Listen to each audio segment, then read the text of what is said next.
Olá, eu sou Sérgio Biagini, sócio da Deloitte, líder para serviços financeiros aqui no Brasil.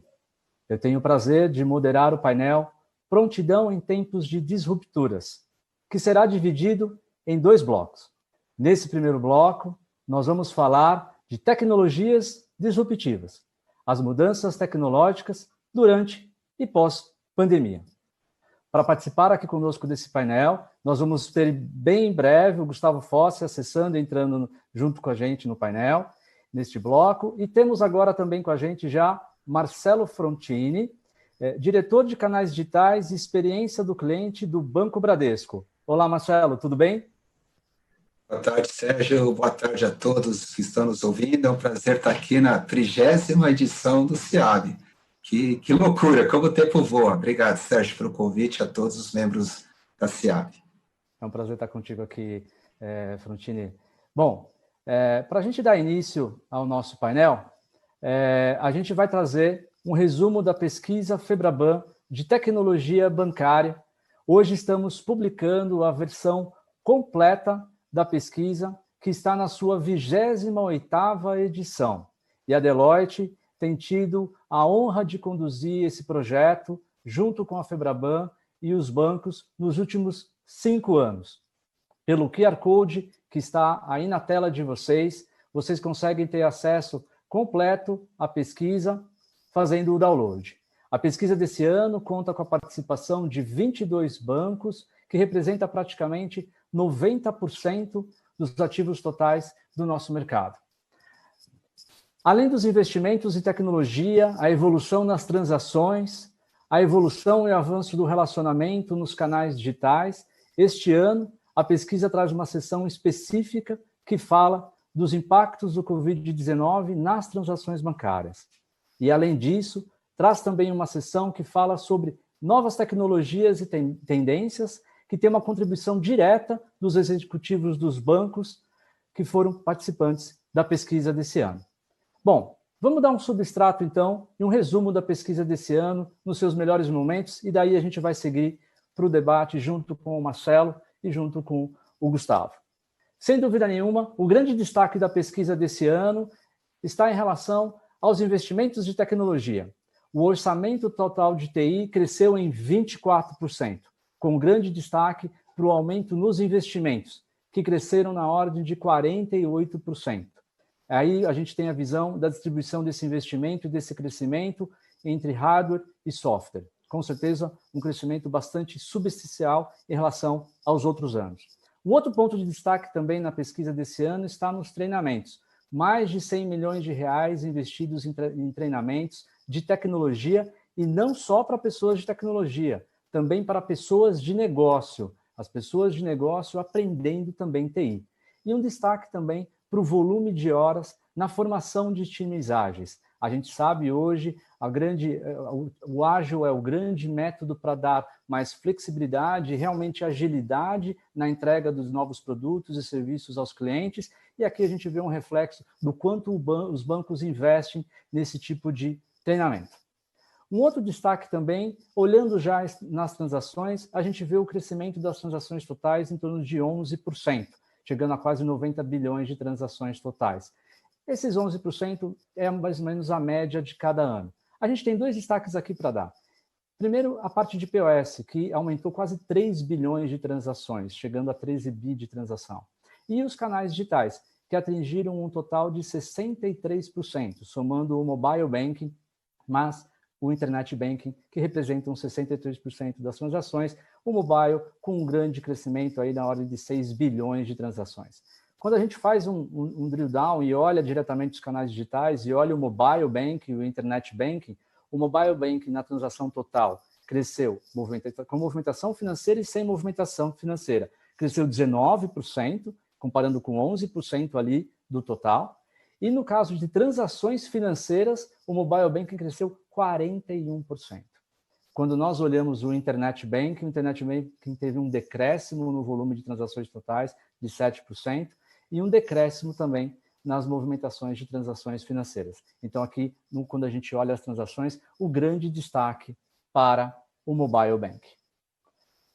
Quando vocês olharem a pesquisa e acessarem, vocês vão perceber que em todas as transações pesquisadas, o mobile banking registrou um aumento.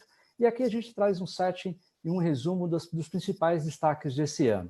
No ano passado, a gente já tinha destacado algumas transações que representavam, na verdade, oportunidades para os bancos, como, por exemplo, a parte de contratação de seguros, a parte de contratação de investimentos, por exemplo. A contratação de seguros por canais digitais no ano passado representava apenas 4%. Esse ano está representando 12%, um acréscimo de mais de 250%. No mobile, 133% de crescimento. No IB, no Internet Banking, 359% de crescimento. A contratação de investimento também ela representava uma oportunidade e este ano mostrou uma resposta, uma grande reação e um grande crescimento de 114% na contratação de investimento no canal mobile e 54% no Internet Banking. Alguns outros destaques, a gente percebe que as transações comuns, as transações rotineiras, transferência, DOC/TED, pagamentos, elas continuam a crescer no mobile, mas a gente percebe que em alguns canais elas começam a decrescer, como por exemplo no ATM. Um outro destaque também é a quantidade de contas ativas, que cresce acima de 30% no mobile bank, chegamos a quase 94 milhões de contas ativas no mobile banking, e cresce 6% no Internet Banking, chegando a quase 56 milhões de transações. É interessante quando a gente olha contas ativas, a gente faz um olhar mais perto do mobile bank, a gente vê a questão dos heavy users. Heavy users são aquelas pessoas que usam um canal específico para resolver praticamente mais de 80% da sua vida financeira. E no caso do mobile bank, a gente tem mais de 50% de heavy users. O que é super interessante, um dado novo desse ano da pesquisa, é a média mensal de acessos. Um cliente comum que não é heavy user vai a seu banco, vai no seu mobile, que está no seu bolso 23 vezes por mês. O heavy user vai 40 vezes por mês na média, né? Então, a gente tem heavy users indo aí acima de 40 acessos mês pelo canal mobile. Esse ano também a gente olhou as novas tecnologias e a gente perguntou para os bancos aonde os bancos estão investindo em novas tecnologias. Inteligência artificial representa aí 70% dos investimentos nas novas tecnologias. Em relação ao ano passado, praticamente manteve a mesma média. Blockchain reduziu um pouco, robótica reduziu um pouco, mas hoje, esse ano, a gente tem um destaque para uma nova tecnologia que não tinha surgido nos anos anteriores, que é a internet das coisas. Com avanço de 5G no país, logo em breve, os bancos já começam a estudar e já começam a olhar essa nova tecnologia. A gente teve a oportunidade também, nesse ano, de fazer um drill down na inteligência artificial e entender aonde estão as prioridades de investimento da inteligência artificial na visão dos bancos. E a gente vê aí o resumo disso, que 50% dos investimentos em torno de inteligência artificial estão no atendimento ao cliente, 40% na eficiência e otimização de crédito, 35% em biometria na segurança, o robô advisor 35% também na parte de atendimento e processos de back-office também recebendo aí investimentos e a prioridade na parte de inteligência artificial, no caso aqui do jurídico. Isso se traduz, quando a gente olha a inteligência artificial no atendimento, a gente vê claramente o crescimento e o uso da inteligência artificial através dos chatbots. A gente percebe esse crescimento grande de mais de 200% do ano, em relação ao ano anterior, dos chatbots nas transações e interações com os bancos. Para fechar esse pequeno sumário da pesquisa Febraban desse ano, vamos falar um pouquinho sobre a parte do Open Banking. Os bancos já estão se preparando para esse movimento. Grande parte dos bancos já tem uma governança de API estabelecida, já tem portal desenvolvedor, já existem APIs externos disponibilizados no mercado e existem até APIs monetizados no mercado.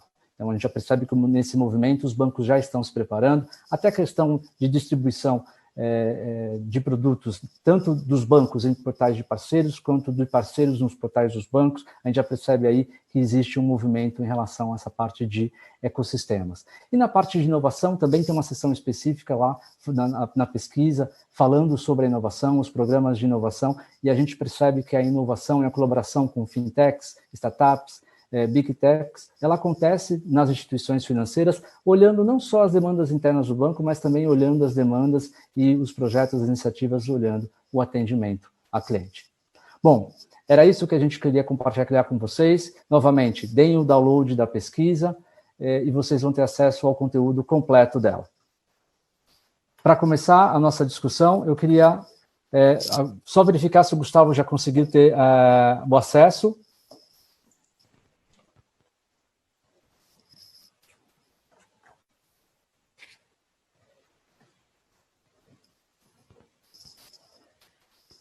Não, tudo bem. A gente vai tocando aqui com o Marcelo Frontini. Marcelo, acho que você viu a pesquisa de primeira mão, né? Você não tinha tido oportunidade ainda de ver os Estava curioso para ver. Estava curioso, né? Obrigado também pela colaboração do Bradesco aí na construção dessa pesquisa que é tão importante e relevante para o mercado nacional. Marcelo, a pesquisa, você viu que ela aponta uma grande evolução no consumo de alguns produtos, na comercialização de alguns produtos pelo mobile, né? Em relação às ofertas dos produtos e dos serviços no meio digital, você, olhando a maturidade de hoje, você ainda percebe um espaço para aumentar a oferta nos canais digitais? Qual que é a sua visão de futuro em relação a isso? Pessoal, prazer em estar aqui com vocês, grande audiência. Obrigado pelo convite, Sérgio e colegas da SIAB. E vocês acompanham há muitos anos, os bancos, a gente sempre, pela SIAB, mostra todo o investimento que a gente faz em inovação e tecnologia para dar bastante conveniência para os clientes. Então, Sérgio, no Bradesco, 97% das transações já são feitas pelos canais, principalmente quando você pensa no nosso dia a dia. Então, pagamento, transferência, contratação de vários produtos e serviços. Então, isso já é uma tendência. O que nos acelerou nesses últimos 3 meses, realmente, quando você vai para transações mais complexas, que precisa também do apoio, claro, da nossa rede comercial, dos nossos gerentes comerciais, nossos gerentes de agência, porque, por exemplo, um contrato que tem uma garantia, um contrato de crédito é uma garantia, você ainda no Brasil tem toda uma questão de legislação, que precisa ser o procurador precisa ter aquela assinatura certificada. Então, eu diria que o principal avanço que a gente precisa fazer como indústria financeira, e recentemente o governo soltou uma medida provisória que agora está criando 3 tipos de assinatura. Todos nós conhecemos o certificado digital, que ele traz toda a segurança jurídica, mas principalmente para os nossos clientes PJ, tem sempre aquele questionamento: poxa, para eu ter a garantia de fato daquele contrato, precisa estar dentro de todo o arcabouço jurídico brasileiro. Então, a gente tem feito muito investimento em relação a isso, e, por exemplo, quando a gente agora fez todo esse processo, e quem assistiu aos nossos presidentes hoje de manhã, pela apresentação deles, mostraram o quanto que os bancos, como serviço essencial da economia, mais de 500 bilhões de reais que foram feitos aí nesses 3 meses, muita prorrogação de dívida, Sérgio. E nessa prorrogação de dívida, o Bradesco também lançou uma automação que o cliente, entrando pelo nosso aplicativo, entrando pelo Net Empresa, que todos conhecem também os nossos clientes, você fazia a opção, escolhia o contrato e, mediante uma avaliação dos nossos departamentos de controle de risco, percebemos que fazia sentido, com uma autenticação, a gente autorizar essa prorrogação de dívida. Foi muito bom, foi um sucesso. O meu colega Leandro, semana passada, ele deu uma entrevista e todos viram, mais de 55 bilhões de reais foram prorrogados através dos canais do Bradesco e também com a nossa rede de agência, 1,7 milhão de contratos prorrogados pelos canais, praticamente. Então, a gente entende que o próximo avanço, então, dos canais, quando você mostra esses volumes muito elevados, passou um pouco hoje pelo que também ouvimos dos nossos presidentes. O brasileiro tem uma parte que ainda precisa se bancarizar, então o Bradesco também tem um desafio muito grande na bancarização. Até um colega que nos ajuda muito, o Michel, que é um antropólogo, ele fala: Frontini, vocês têm a obrigação também de fazer a alfabetização digital dos clientes. Então, o Bradesco tem essa missão muito grande, e os nossos gerentes fazem isso, eles nos apoiam muito com essa alfabetização digital do cliente, que ele aprende a usar o canal, e, mediante o uso do canal, vai tirando aquele desconforto, vai se envolvendo, e o nosso papel como experiência do cliente também, com todas as áreas de negócio do banco, está facilitando isso. Então, por um lado, o cliente PJ, ele já é todo automatizado, a gente está avançando nesse arcabouço de contratações digitais de alto valor, e no cliente que ainda não se bancarizou ou ainda não se digitalizou, esse movimento. Então, realmente tem bastante jornada para nós avançarmos. Sem dúvida, né, Frontini? Eu queria aproveitar e emendar uma pergunta para você, ainda olhando a pesquisa e olhando um pouquinho a evolução dos canais digitais, né? E a gente sempre vê cada vez mais, a pesquisa mostra muito isso nos últimos anos, né? O avanço cada vez mais do canal digital, né? Essa supremacia agora praticamente, né, do mobile, vamos chamar assim de supremacia, e a gente vê um declínio ao longo do tempo dos canais tradicionais. Alguns canais se mantêm ali na sua participação, crescem, mas crescem o volume total de transações um pouco menos. Mas o que você vê de futuro, né?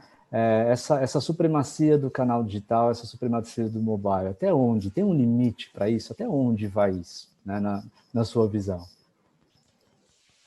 Bom, aqui eu tenho que seguir a orientação do nosso presidente do conselho, o senhor Trabuco, e também o Otávio. Quem fizer previsão do futuro agora está indo mais para o reino da suposição do que algo concreto e tangível. Mas a gente, percebendo pela mudança de comportamento das pessoas, e aqui o Bradesco, a gente tem um apoio muito grande de todos os nossos funcionários, das redes sociais, a gente ouve muito também, por ali os clientes sinalizam, Sérgio, o que está acontecendo, e, ao mesmo tempo, pelas lojas de aplicativos, também a gente percebe muitas dicas, muitas sugestões. O Brasil, a gente acompanha isso, e muitos de vocês que estão aqui, a gente tem esse orgulho pela indústria financeira de também estar investindo muito em educação. Então, essa parte ainda, a gente percebe que o brasileiro ainda não consegue ler direito, não entende. Então, esse lado da educação financeira é muito importante para o nosso país. Mas como a gente faz isso, se também tem um gap entre a dificuldade, que é um serviço financeiro, a tua necessidade básica e, ao mesmo tempo, a tua expectativa de ser feliz. Então, Sérgio, a gente acredita muito que a gente chama, e aqui vários colegas nossos do banco, a gente usa a expressão que é o território da voz. Então, muito mais do que um aplicativo no celular, e aqui a inteligência artificial vai nos ajudar com isso, e muitos de nós já usam a voz para transmitir. Até o WhatsApp começou com o WhatsApp, ou Messenger, ou até o próprio SMS, a gente digitava. Aí deu a facilidade de falar a voz e transformar em texto. Agora a gente já manda a voz. Nós que ficamos em reuniões o dia inteiro, a gente não consegue ouvir a voz. Eu falo para os meus filhos, não me manda por voz que eu não consigo entender, eu não consigo abrir, porque incomoda. Mas muitos dos nossos cidadãos brasileiros usam a voz como meio de comunicação e não tem aquele problema de digitar errado e tudo isso. Então, aqui, Sérgio, o que eu entendo é que não é tanto prever o futuro, mas uma tendência que o Bradesco está investindo muito, é a nossa capacidade do cliente, por qualquer canal, e até para o nosso atendimento telefônico. Então, a gente implantou agora a Bia também está atendendo no começo do nosso atendimento telefônico lá do Telebanco, a Bia faz o primeiro entendimento do que você está pedindo, transforma aquilo num serviço e transfere para o nosso atendente ou tenta resolver. Então, a gente está muito com o pensamento que lá na frente nós vamos voltar a usar o telefone, como a gente sempre usa, porque a voz foi aí que diferenciou o ser humano de todas as outras espécies, né, aqui do planeta Terra, através do nosso poder de comunicação. Então, a gente está muito apostando nisso e investindo muitos recursos internos e também de experiência de interagir com o cliente através da voz. Sérgio, então, tudo bem, você pode achar que é o mobile, porque hoje todo mundo usa o telefone, mesmo sendo mobile, para falar com os outros. Acho que eu sou um dos poucos que tem telefone fixo ainda em casa. Mas usando o mobile agora, não no conceito do app, mas de usar um serviço por voz, nós vamos colocar a inteligência por trás e interagir com o cliente por voz. Então, a gente entende que isso vai também trazer uma outra abrangência de serviços financeiros para os nossos clientes. Sem dúvida, Frontini. E aproveitando que você falou sobre inteligência artificial, a pesquisa ela traz um substrato disso, né? Então, aí mais de 70% dos bancos investindo, né, dando a prioridade para a inteligência artificial, e a gente fez aquele quadro com o substrato da onde está indo esse investimento, né? Qual que é a prioridade? E ali é uma grande relevância na parte de atendimento ao cliente, né? Você soma atendimento ao cliente, mais chatbot para atendimento ao cliente, tudo em torno do cliente, né? A própria eficiência na esteira de crédito também um dado relevante para melhorar também a experiência do cliente no final, né? Quando a gente fala muito de inteligência artificial, a gente tem muito também o sonho da personalização, né? Esse é um outro dos milhares de buzzwords que a gente tem no mercado nos últimos anos. A personalização é um outro buzzword que existe também e bastante associada com a inteligência artificial. Na sua visão, Frontini, o quão longe os bancos estão dessa personalização, dessa individualização realmente do relacionamento do cliente? Enxergar o Biagini como o Biagini, né? Não como um grupo, às vezes, pertencente a um grupo ou a um segmento, né? Queria que você compartilhasse um pouquinho da sua visão e a experiência em torno desse tema de personalização. Aqui parece meu chefe Rogério me cobrando isso, Sérgio. Parece que você combinou com ele. Mas, espero que não cobrei. Não combinei, não. O Bradesco investe há muito tempo em CRM, nós temos uma área que está fantástica, cada vez mais com modelos de algoritmos, inclusive tem uma área que o banco também investiu muito agora, que chama todo o nosso departamento de gestão de dados, então os nossos colegas também, com a experiência que eles têm em crédito, em algoritmos de antifraude, vindo agora para a experiência do cliente e cada vez mais com as informações que a gente tem do seu comportamento, e os canais ajudam muito a perceber o teu comportamento. A gente tem que pedir autorização para o cliente, então quando você tem um app do Bradesco, você autoriza que você compartilhe a sua localização, tudo até por questões de segurança, para a gente te dar uma melhor experiência. Juntando todas essas informações, Sérgio, a gente ainda tem um desafio de conseguir separar, por exemplo, meu filho também é cliente do Bradesco. Então, Marcelo e Eduardo estão já 2 meses dentro de casa, então o nosso aplicativo, então o nosso CRM vai falar, poxa, então eu vou oferecer determinado assunto, determinado produto ou serviço. Mas também tem que ver qual é o desejo de Eduardo, qual é o meu desejo. Então, a gente está avançando muito com isso, mas ainda a gente trabalha por segmentação, por clusterização de clientes, cada vez mais por questões mais de eficiência. Mas, Sérgio, um ponto da inteligência artificial que o Bradesco acredita muito é a capacidade da nossa força comercial ser aumentada com a inteligência artificial por trás. Então, a BIA, que é o programa institucional do Bradesco, Bradesco Inteligência Artificial, ela engloba diversas competências, e uma dessas vai ser dar apoio para o nosso gerente de relacionamento, para os nossos assessores de investimentos, eles poderem, quando eu estiver conversando com o Sérgio, e eu sei que você gosta de investir em empresas de tecnologia, então a BIA vai trazer, através de algoritmos, várias informações que o nosso assessor de investimento, ele consolida, mas como ele tem uma capacidade de verbalização melhor, uma capacidade também de interação, a gente entende, o Bradesco lançou pioneiramente com a Alexa da Amazon, a BIA também está na Alexa. E agora que a gente está aqui em casa, eu estou direto testando, e olha, ela fala que o Bradesco tem mundial, viu? Que o Palmeiras tem mundial. Que eu ouço isso todo dia dos meus amigos. Se vocês perguntarem na Alexa, ela fala que o Palmeiras tem mundial em 51. Mas, brincadeiras à parte,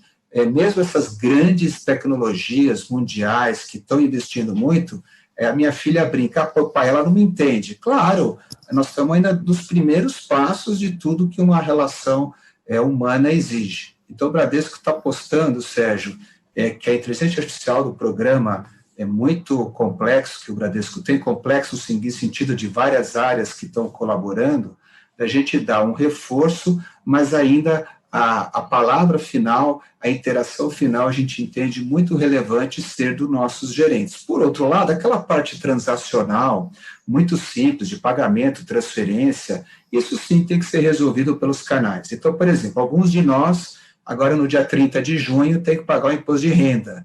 que tem que pagar o famoso DARF. O DARF, por uma questão de segurança, a gente põe um limite no pagamento no valor. Agora, no dia 30, alguns de nós talvez tenham que pagar um valor que é totalmente fora da média que você vem pagando, porque é a sua declaração anual. Então, como é que a gente pode ter inteligência para isso e perceber? Bom, agora, no dia 30, muita gente vai pagar porque é uma contribuição, é um pagamento extra do imposto, então provavelmente teria que saber já que o Sérgio, por trabalhar na Deloitte, que é uma empresa que remunera desses profissionais, vai ter um valor maior de DARF para pagar.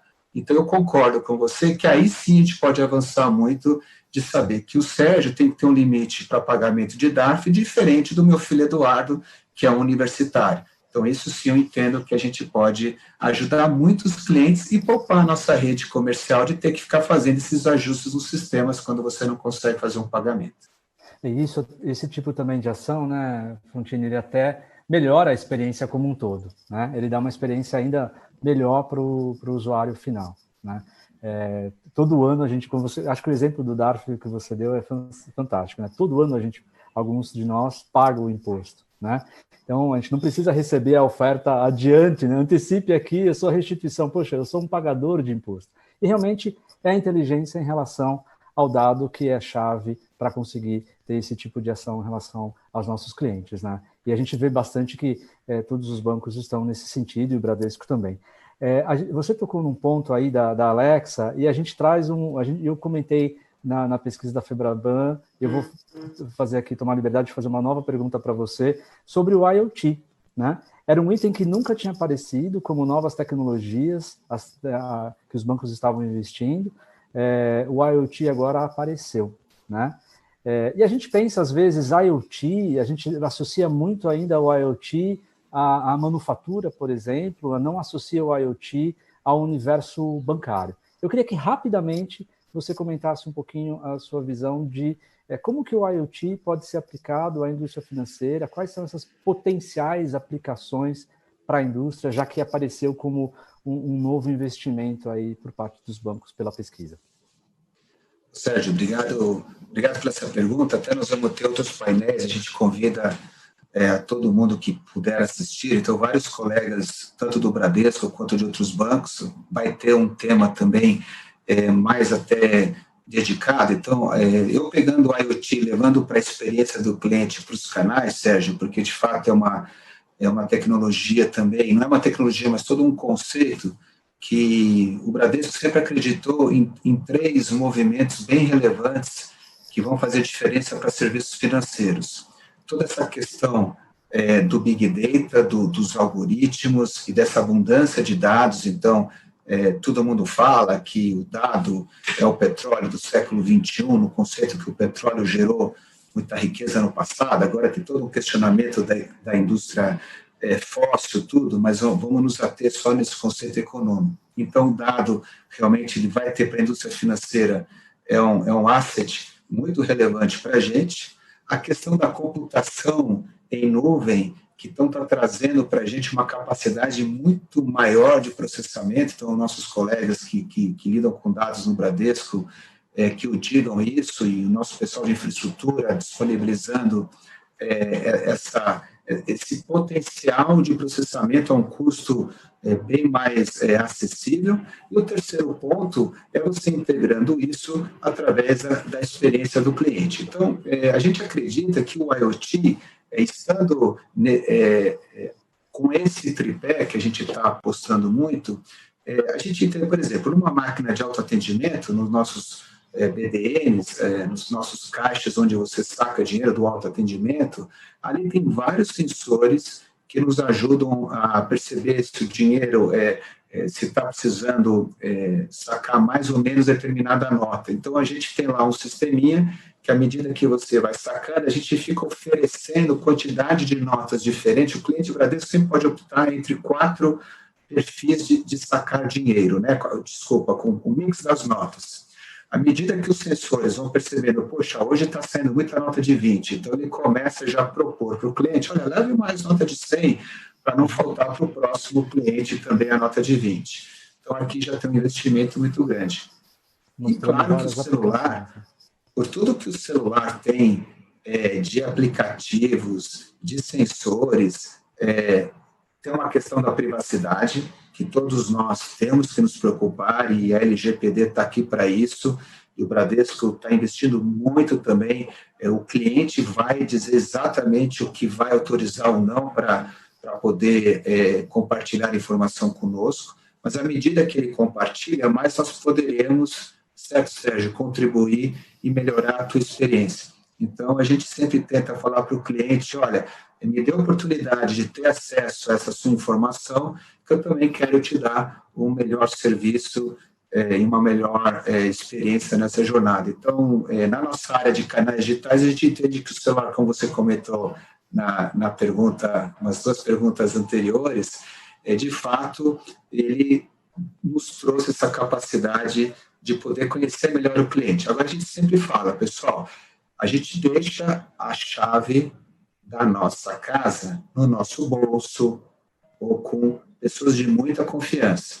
Não deixe a chave do seu celular aberta, ou seja, a porta do celular aberta. Então, trate a gente sempre brinca com os nossos clientes, trate o seu celular como você trata a gaveta onde tem aquela carta que você ganhou da sua namorada que hoje vive com você há 30 anos, com muito carinho, com muito respeito, para poder claramente prestigiar, mas ao mesmo tempo proteger o seu patrimônio.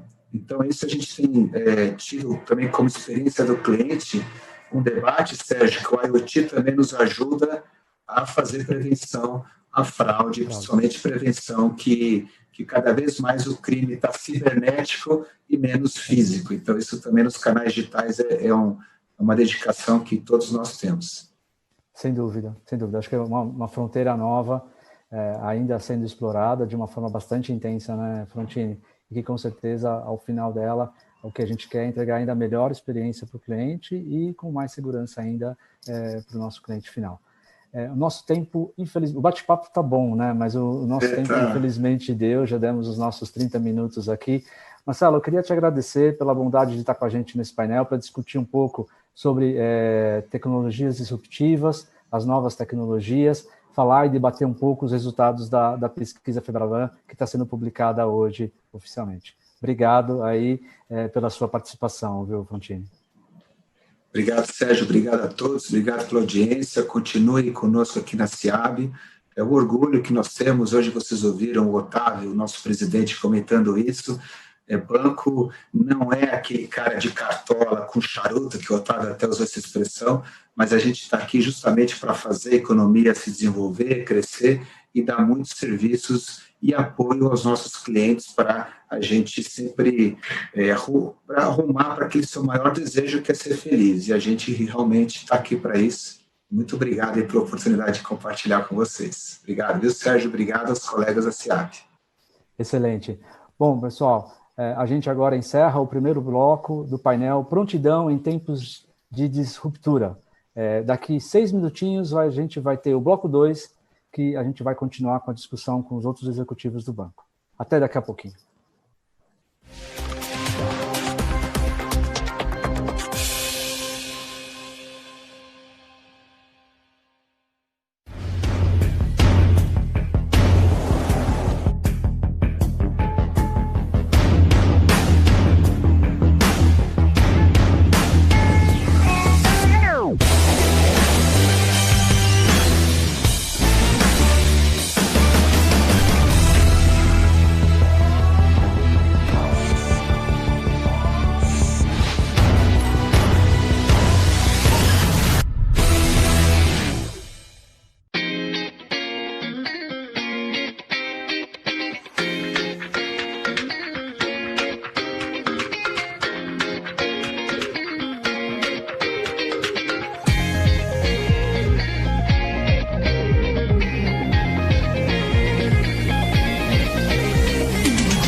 Com o Cyberbank Core, você pode definir novos produtos e serviços baseados em uma poderosa combinação de serviços atômicos pré-construídos com definições prontas para usar.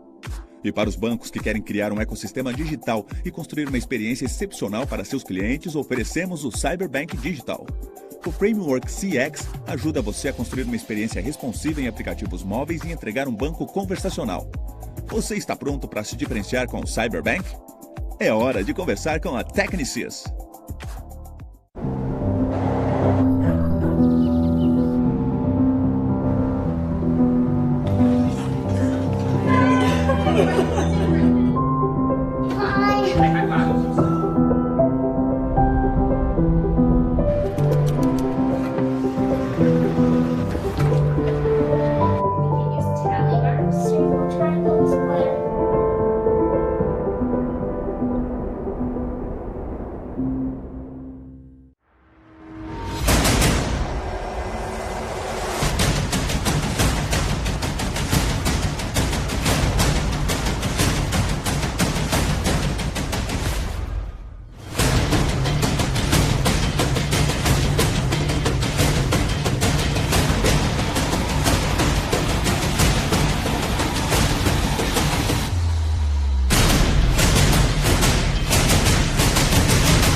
Alice knows half of it. Vincent knows the other half. Sam and Robert don't know which half they know. Until Susan discovered something revolutionary. Introducing BMC Helix. For the first time, service and operations are unified on a single intelligent cloud-native platform. And now, everyone in the company knows. Because Helix knows.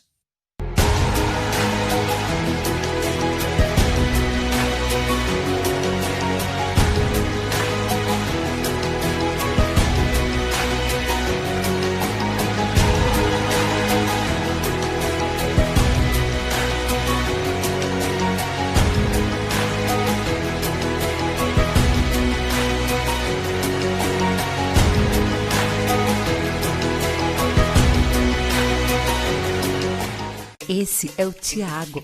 Ele acabou de consultar o saldo, pagar a segunda via do boleto e conversar com seu gerente do banco, sem sair do WhatsApp. Pois é, dá para atender, engajar e fazer negócio no app de mensagens que todo mundo já usa. Contato inteligente com o cliente é conversar onde, quando e como ele precisa e quer. WhatsApp, seus clientes a um blip de distância. Take one step beyond.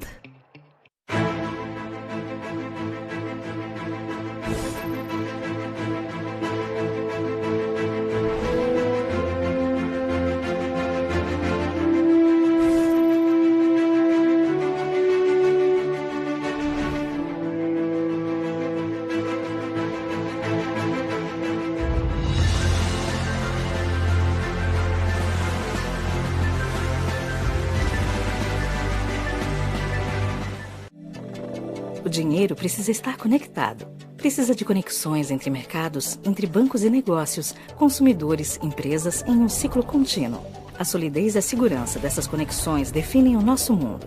Na FIS, trazemos a experiência, os produtos e as soluções de que você precisa para expandir a movimentação do dinheiro, incluindo pagamentos, serviços bancários e mercados de capitais.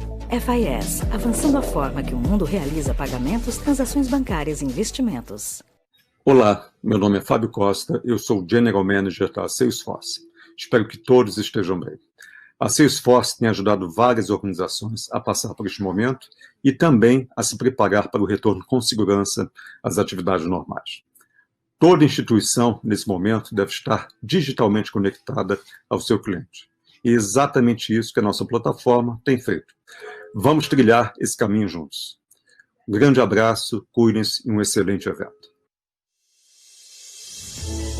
Há 20 anos presente no mercado, com foco sempre no futuro, atendendo em especial o segmento financeiro com entregas de valor e alta performance, atuando através dos nossos polos de inovação globais, trazendo tecnologia disruptiva, inclusive para a identificação do Covid-19. Somos a 4Cs. Somos uma empresa Lean Digital. Você já conhece a Febraban, a maior entidade representativa dos bancos, mas você já ouviu falar do INFI? O INFI é o Instituto Educacional da Febraban. que oferece cursos, soluções personalizadas, summits e certificações de assuntos financeiros no mercado empresarial. Nosso objetivo é compartilhar toda essa experiência de décadas e garantir uma educação eficiente que possa aprimorar o desenvolvimento do setor financeiro.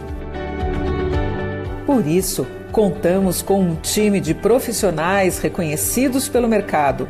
Somos uma rede com mais de 115 bancos associados, além de professores, consultores e especialistas conectados. Nossos conteúdos podem ser entregues em diferentes formatos para alavancar as competências no cenário empresarial. Além disso, nosso portfólio abrange os principais e mais discutidos temas da educação executiva, com certificações reconhecidas que fazem a diferença no mercado.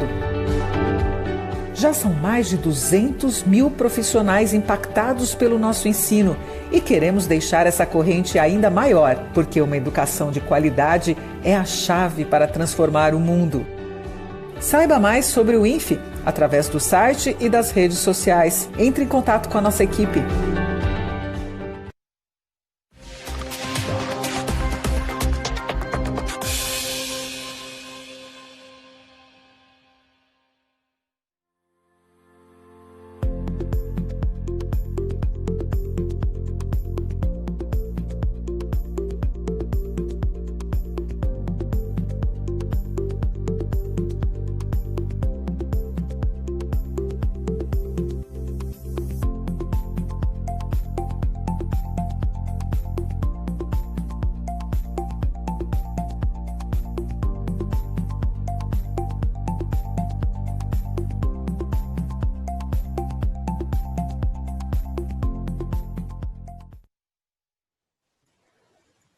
Olá, eu sou Sérgio Bergini, sócio da Deloitte, líder de serviços financeiros no Brasil.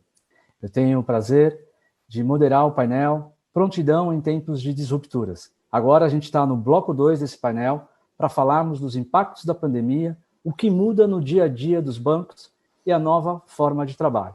Eu tenho o prazer de ter aqui nesse painel, junto comigo, o Fernando Contop, diretor de tecnologia do Itaú Unibanco. Tudo bem, Fernando? Como vai? Olá, Sérgio, tudo bem? Obrigado pelo convite, prazer estar aqui com vocês. Obrigado, Fernando. Adriano Matias, diretor executivo de Digital e Arquitetura de TI da Caixa. Tudo bom, Adriano? Tudo bom, um prazer enorme aqui compartilhar esse painel com vocês aqui, os colegas Fernando e Marcelo, e com você, Sérgio. Obrigado pela oportunidade de estar aqui no CIAB 2020. Maravilha, Adriano, é um prazer estar contigo. E estamos aqui também com o Marcelo Clara, CIO e COO do Banco Votorantim. Tudo bem, Marcelo? Tudo bem? Boa tarde, Sérgio. Obrigado pelo convite da Febraban, do CIAB, mais uma vez aqui discutindo temas tão relevantes e temas diferentes esse ano, né? Se a gente olhar o ano passado em relação a esse, né, com certeza vai ser ótimo aqui tá trocando aqui visões, experiências com os nossos colegas aqui. Maravilha. Bom, para a gente dar início à nossa discussão, antes da gente entrar no nosso painel, a gente vai trazer aqui justamente o substrato da pesquisa Febraban de Tecnologia Bancária, que fala dos impactos da pandemia do Covid-19 nas transações bancárias. De novo, eu lembro vocês que pelo QR Code vocês podem baixar a pesquisa completa que está sendo publicada hoje no nosso mercado. Lembrando que nós estamos na 28ª edição da pesquisa e a Deloitte está, pelo 5º ano consecutivo, conduzindo esse projeto maravilhoso junto com a Febraban e com os bancos no mercado nacional. Esse ano a gente teve a participação de 22 bancos, que representam praticamente 90% dos ativos totais. Agora a gente vai falar especificamente de uma seção que é os impactos da Covid-19 nas transações bancárias. E eu vou passar rapidamente pelo deck para já logo entrar na discussão com os nossos convidados e vamos começar falando justamente das transações. E aqui a gente traz a transação de pessoas físicas. O que aconteceu com essas transações? Lembrando que para esse substrato da parte dos impactos da Covid-19, a gente avaliou um set de transações. Olhamos transações de transações com consultas de saldos, transferências, contratação de crédito, consulta de investimentos, depósitos, pagamentos de contas, saques e recarga de celular, o que representa uma grande quantidade de transações das pessoas físicas no dia a dia.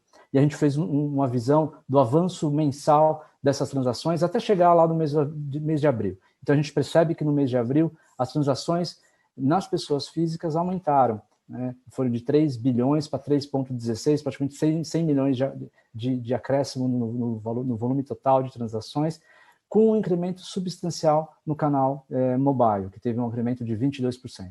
Quando a gente olha canais digitais nesse período de abril, vamos dizer que, de uma certa forma, o pico aí do distanciamento social, claro que varia de região e local no nosso país, mas a gente percebe que no mês de abril, a transação no canal digital chegou a 74% das transações totais. Se a gente comparar com o que a gente acabou de mostrar da pesquisa do ano, onde a gente tem 63%, olha o incremento que a gente tem do canal digital nesse período de distanciamento. Aqui a gente tem uma curva também que mostra a ascendência da composição, saindo de 64 para 74, e a evolução dos volumes das transações, e o decréscimo do que nós chamamos dos canais tradicionais, decrescendo, retraindo aí, chegando em torno de, saindo de 34, chegando aí a 26% da composição, tendo uma retração de 25% na participação da composição. A gente fez também uma análise, olhando alguns tipos de transação nesse período, comparando com uma média do ano de 2019. Pegamos essas transações, fizemos uma média delas no ano de 2019 e comparamos com o mês de abril. E a gente percebe aí o incremento que nós temos nessas transações, principalmente no canal mobile, quando a gente está falando de contratação de crédito, pagamento de contas, e aí a gente tem acréscimos interessantes também no canal Internet Bank. Quando a gente olha os canais tradicionais, claro que com restrições, restrições em termos de horário, distanciamento social, óbvio que a gente esperava uma queda aí das transações nos canais tradicionais nesse período, comparando ali principalmente no mês de abril. O outro dado bastante interessante é em relação às pessoas jurídicas. A gente faz aqui um substrato das pessoas jurídicas, da quantidade dos milhões de transações, e a gente percebe que houve, clara, a queda no volume de transações no mês de abril. Claro que você tem uma certa retração econômica, esperava-se que o volume de transações totais caísse, mas o que é interessante no caso da pessoa jurídica é a composição. A composição ela se mantém a mesma, diferente da pessoa física. Houve uma mudança da composição das transações na pessoa física, o que não aconteceu na pessoa jurídica.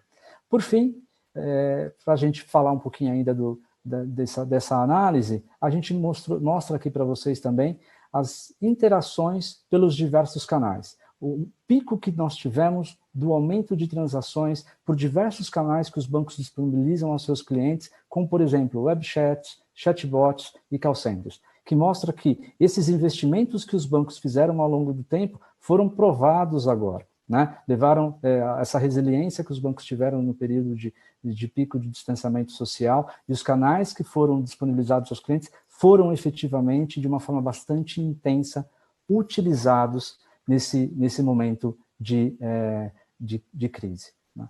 Esse é o substrato que nós queríamos compartilhar com vocês. Eu vou agora voltar para o nosso debate aqui, para a gente conversar um pouquinho, e eu vou fazer o aquecimento dessa nossa roda nos próximos minutos. Eu vou fazer o aquecimento aqui, colocando justamente o que a gente acabou de ver, né? Esse grande aumento da transação no canal digital, esse distanciamento social, a gente viu que teve um novo comportamento do cliente bancário em relação às transações.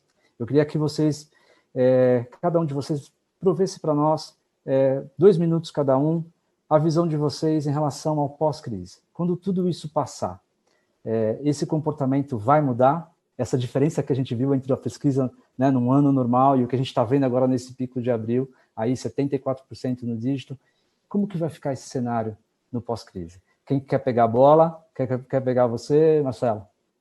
Oi. Bom, obrigado aqui.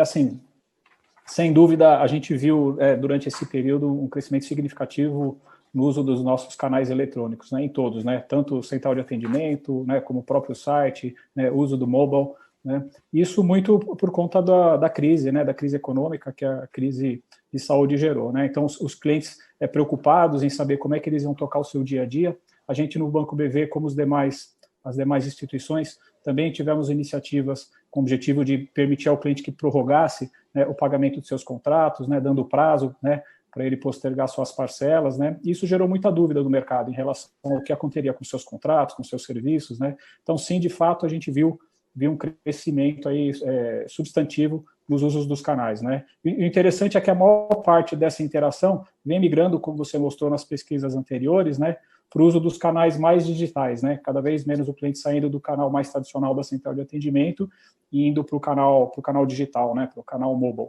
né? Isso fez com que a gente, como as demais casas também, tivemos que acelerar, né? Até porque a partir do início desse período de quarentena, né, a gente já está mais de 3 meses, né, em pleno trabalho remoto, né, 99% hoje do banco trabalha de forma remota, não só colaboradores, mas terceiros, né. Então, toda a gestão através de métrica, né, para a gente acompanhar esse movimento, passou a ser muito mais importante, né, a gestão de fato em cima dos dados, né, que o uso desses canais geram, para a gente poder reagir, né, e lançar novos produtos, novos serviços e novas experiências, né? Então, essa foi uma característica forte e estimulou ainda mais, né, a gente buscar sempre aí colocar o cliente, né, no centro das nossas decisões, né, com o objetivo sempre de gerar valor, né, entender o momento de crise que a gente vive. Né? Legal. Fernando, quer comentar também um pouquinho essa pergunta? Vamos lá. Eu acho que complementaria aqui, assim, a gente, muito em linha aqui com o que foi dito, né, nós usamos esse período todo aqui também para disponibilizar uma série de serviços ou até produtos, funções que sejam mais complexos nos nossos canais digitais, né? A gente viu que a adesão tem sido bastante grande. Clientes que já estavam conosco e, eventualmente, não estavam tão confortáveis ou não tinham o hábito, né, de utilizar esses canais, como o próprio aplicativo, mobile, eles passaram a utilizar isso daqui e a gente acredita muito na questão de oferecer uma experiência muito boa e segura para os clientes. E uma vez que eles comecem a usar, né, isso daqui começa a criar novos hábitos de falar, puxa, aqui eu consigo ser atendido bem, com qualidade, é uma forma muito segura de ser feito e é a partir de criar essas experiências que a gente acredita que a gente ajuda a formar o novo normal aí, né, olhando para frente, como é que esses clientes eles interagem com a gente e continuam tendo experiências bastante boas, né, e seguras por canais que eventualmente eles não estavam tão habituados. Então, a gente vê que de fato esse é um caminho que muitas pessoas elas acabarão passando a utilizar com mais frequência. Maravilha. Eu queria também ouvir um pouquinho o Adriano. Queria ouvir as considerações aí. Tá certo. Assim, como os colegas, né, aqui, a gente é muito otimista aqui na Caixa, né, a empresa, em relação à situação pós-pandemia. Eu acho que toda a indústria, não só a indústria financeira, mas principalmente a indústria financeira, ela foi provocada no sentido de aquela transformação digital que a gente vinha falando, praticando e melhorando, ela até onde ela era capaz de ir, né? E a gente aqui, em particular, né, por ser um banco de todos os brasileiros, ter tido uma provocação diferenciada. Isso é da alma aqui do colega da Caixa mesmo, né, receber essas provocações da sociedade como um todo e falar, e agora? O digital está pronto para esse desafio do momento ou ela é só mais uma ferramenta de auxílio? A gente teve a grata surpresa aqui, coroando aí as iniciativas da Caixa, né, de investimento, a gente vinha comemorando que com o processo de aculturamento dos nossos clientes, de evolução dos nossos canais digitais, a gente superou recentemente a quantidade de transações no digital, o mobile realmente é o carro forte, do que acontece nas lotéricas. E olha que a população brasileira frequenta as loterias. Então, a gente estava orgulhoso do trabalho. De repente, vem esse momento de Covid e você fala, olha, não é nada disso, isso ainda é muito pequeno perto do que a missão que vocês têm, né, de bancarizar a população brasileira. Então, o empregado da Caixa abraçou isso como, por um lado, um desafio enorme, mas com uma paixão que faz parte desse novo normal. Se a gente precisava, como indústria, como cada casa aqui, como cada um dos seus bancos, de um motivo para unir unidades de negócio, unidade de tecnologia de uma forma que a transformação digital pregava, mas que agora é uma questão de sobrevivência, esse motivo chegou. Então, assim, a gente enxerga realmente com muito otimismo tudo que está acontecendo do ponto de vista de transformação, porque ela vai deixar marcas que vão mudar o DNA dos bancos. Quer a gente queira ou quer a gente não queira. Então, participar desse momento, eu acho que é uma questão muito oportuna, viu? Maravilha, maravilha. Acho que a reação que a gente teve, né, dos clientes, né, a resiliência que o sistema mostrou, né, o sistema não parou e os clientes estão sendo bem atendidos e conduzindo a sua vida financeira, né? Todos nós estamos conduzindo a nossa vida financeira pelos meios digitais, né? Isso mostra todo o investimento, né? Comprova todo o investimento que a gente tem feito ao longo dos tempos na indústria e acho que, na verdade, acelera, na verdade agora, toda a transformação que cada instituição vinha conduzindo ao longo do tempo, né? Eu queria fazer uma pergunta agora para o Fernando. Fernando, como que você vê o banco fomentando internamente a cultura de aprendizado para alavancar a inovação nesse período, né? Acho que é um desafio, distanciamento social, as equipes estão remotas, né? E existe sempre esse DNA de inovação aí presente no Itaú, né? Como que você vê isso? Como que isso está acontecendo na realidade de vocês? Compartilha com a gente um pouquinho. Perfeito, Sérgio. A gente naturalmente adaptou algumas coisas, né, dentro desse cenário aqui de pandemia, e eu gostaria de destacar duas iniciativas aqui, que eu acho que elas falam bastante aqui como é que a gente vem se organizando, que assim, a cultura de aprendizado aqui é de fato algo que a gente valoriza demais, isso não é algo que é esporádico, né, as pessoas elas aprendem recorrentemente, no tempo delas, e de forma contínua, né, não são coisas espaçadas, então tem gente consumindo conteúdo a qualquer momento do dia e as pessoas precisam ter flexibilidade de poder ter também, por exemplo, mobilidade, acessar conteúdo de aprendizado em formatos diferentes e em plataformas diferentes.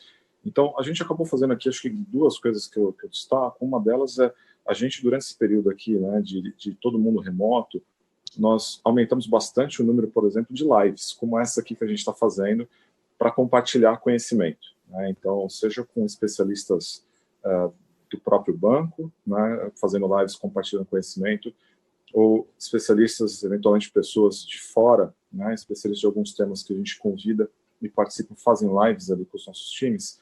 A gente tem se usado bastante de plataformas digitais como essa daqui para compartilhar conhecimento e fomentar que as pessoas cada vez mais elas se conectem e transfiram conhecimento, e a gente tem circula aí a questão do aprendizado, né? Então, acho que essa daqui é o número de lives cresceu assim, demais e dos assuntos mais variados, tá? Então, posso te dar exemplo aqui, desde assuntos mais técnicos, do ponto de vista de tecnologia, a gente ir para temas mais voltados para segurança, para temas mais voltados a, por exemplo, investimentos ou prevenção de fraudes, né? E por outro lado, a gente disponibilizou também aqui uma plataforma de aprendizado digital para todos os colaboradores, que ela permite também que cada colaborador, né, ele possa fazer quase que um autosserviço de aprendizado a partir de trilhas de conhecimento. Então, imagina ali que, puxa, eu quero aprender um pouco mais sobre dados, eu quero ver como é que funciona para eu me tornar um cientista de dados. Eu consigo encontrar uma trilha de aprendizagem que eu mesmo consigo consumir no meu ritmo e trilhando isso daqui, né? E essa plataforma, acho que o que é bacana, especialmente em tempos agora de todo mundo está remoto, é a questão de você poder não só consumir em múltiplos dispositivos ou aonde você estiver, né, que nesse momento é super relevante, mas permite também as pessoas contribuírem com o conteúdo. Não é só aquele tipo de plataforma onde você vai lá puxar alguma coisa.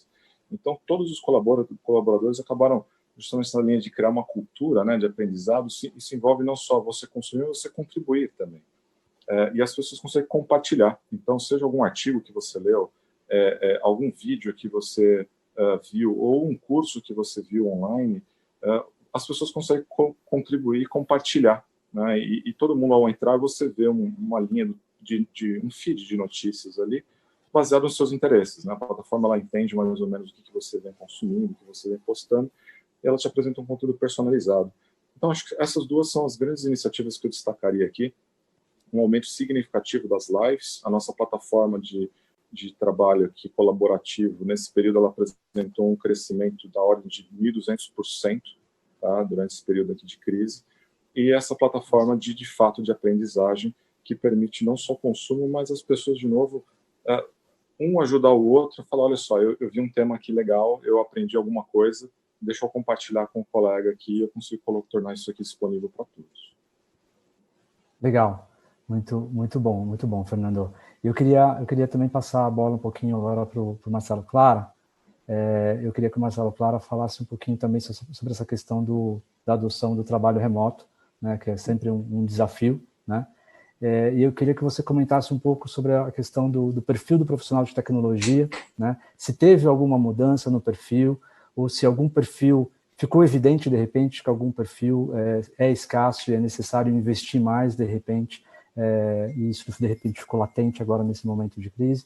E eu queria que você também aproveitasse um pouco da pergunta que eu fiz também agora para o Fernando e falasse um pouquinho do aprendizado, os desafios do aprendizado que vocês têm enfrentado aí no Banco Votorantim. Muito bom. O trabalho remoto, quando a gente olha a história do Banco BV, a gente começou há cerca de 3 anos, né? Então, a gente começou inicialmente na área de tecnologia, né? Até dentro de um processo de aprendizado, a gente queria entender como é que seria trabalhar, né, com a liderança e sua equipe estando de forma descentralizada. Então, a gente começa isso em tecnologia e, ao longo desses últimos 3 anos, a gente veio expandindo para áreas de negócio, né? Então, quando a gente se deparou com o fato, né, meados ali de março, né, onde a gente tinha que colocar o time todo para trabalhar de forma remota, a gente tinha alguns elementos que já tinham sido trabalhados, né? Um dos elementos era o elemento técnico, né? Então, a gente já tinha uma plataforma que permitia o acesso remoto, né, com certificados, tecnologia permitindo acesso de forma segura, uso de VPN, né? E as pessoas já praticavam isso de alguma forma. O outro pilar que a gente tinha trabalhado muito forte era a questão da cultura, né? Então, as pessoas já tinham como hábito, né, atuar de 1 a 2 vezes, né, da semana de forma remota. Quando a gente fez esse movimento, para vocês terem uma ideia, a gente praticamente multiplicou, a gente saiu de 600 pessoas em média que a gente tinha trabalhando de forma remota para 6 mil, né, considerando funcionários e colaboradores, né, de empresas, consultorias que atuam conosco em projetos, né. Então, olha só, a gente sai de 600 para 6 mil, né? E o que nos ajudou nisso foi, primeiro, o processo que a gente já tinha uma política definida, né? As pessoas já estavam habituadas.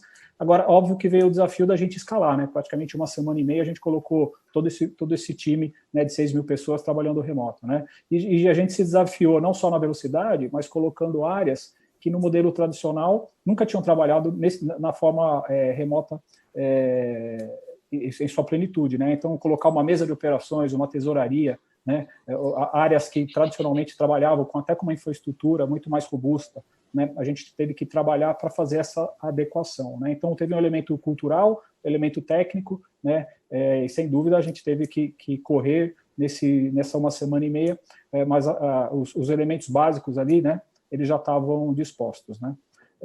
Quando a gente fala de educação, a gente também, né, como o Itaú e outros colegas, né, de mercado, a gente tem investido bastante em educação, temos também plataformas onde a gente disponibiliza para os colaboradores conteúdos. Então, a gente percebeu durante esses 90 dias um aumento no consumo de conteúdo, até porque as pessoas estão em suas casas, né, sem poder sair, então teve um aumento, e a gente também passou a fazer, né, aquelas palestras, pautas, discussões técnicas de negócio, a gente também passou a fazer usando as ferramentas de colaboração, né, convidando as pessoas para participarem, né? Então, são ferramentas importantes e são necessárias, né? Se a gente olhar o mercado nosso de tecnologia, né, a demanda por profissionais ela continua alta, a gente observa, né, isso. Então, a estratégia de você ter uma estrutura, né, preparada para você não só contratar, mas principalmente formar as pessoas, acaba sendo um ativo importante que nós temos investido, né?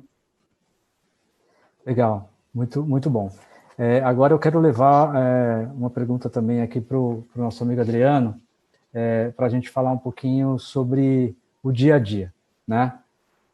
O dia a dia das operações mudou, né? Como que vocês estão vendo aí na Caixa o processo de retorno à normalidade, né? A gente vai, na visão de vocês, a gente vai voltar à normalidade, e o quanto que esse novo normal, vamos colocar dessa forma, vai alterar as estruturas de hoje, né? Quando eu falo as estruturas, a gente pensa o todo, né? As facilities, as áreas, a organização matricial. Como que você vê isso mudando aí no futuro? Adriano, se puder dar essa visão para nós. Legal. A gente vê um forte impacto na verdade, uma aceleração da mudança que já vinha ocorrendo, né?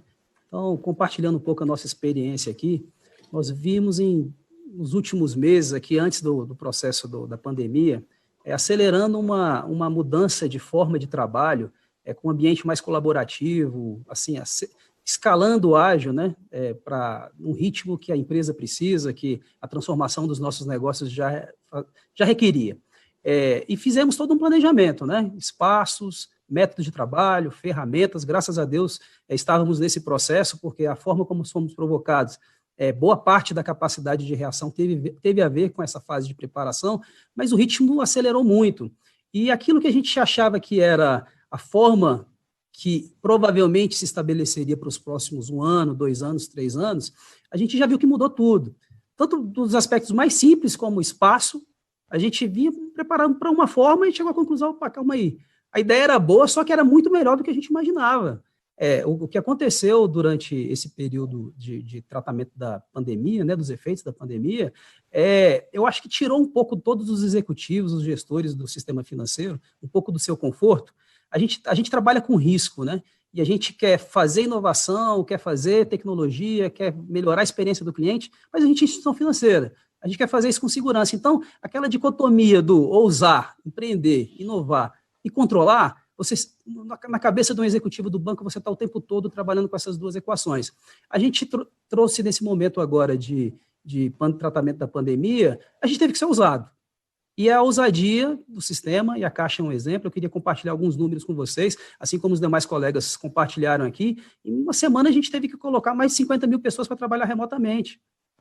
E aí como fica isso logo no dia depois? Se foi mais produtivo em muitos aspectos, em outros a gente tem que aprender a ser produtivo, em outros a gente tem que trabalhar aquilo que funcionou ou não, mas tem capacidade de eficiência a ser capturada nesse processo. Então, assim, a administração do banco, num patrocínio muito forte aqui do processo de transformação, de tecnologia, de experiência do cliente, está olhando isso com muito bons olhos. E é certo que não será nada, será como antes. E eu falei na primeira parte, eu quero reforçar, a gente está enxergando isso como uma oportunidade muito grande para o sistema como um todo. Para acelerar a transformação, né? Gente, eu acho que a gente poderia ficar aqui conversando por mais 1 hora facilmente, né? Porque o papo tá bom. Eu tenho aqui uma lista gigantesca de perguntas para fazer para vocês, mas infelizmente o tempo voa, né? E o nosso tempo acabou, né? Eu quero agradecer aí ao Fernando, ao Adriano, ao Marcelo pela participação de vocês nesse painel, e eu quero encerrar aqui também o painel Prontidão em Tempos de Disrupturas e agradecer à Febraban, ao CIAB, pela participação e a honra de ter liderado e moderado esse painel junto com essas feras aqui do mercado brasileiro. Até logo, um abraço a todos e que todos fiquem bem. Obrigado, saúde a todos. Obrigado, pessoal. Obrigado, Marcelo. Obrigado, Adriano. Até logo.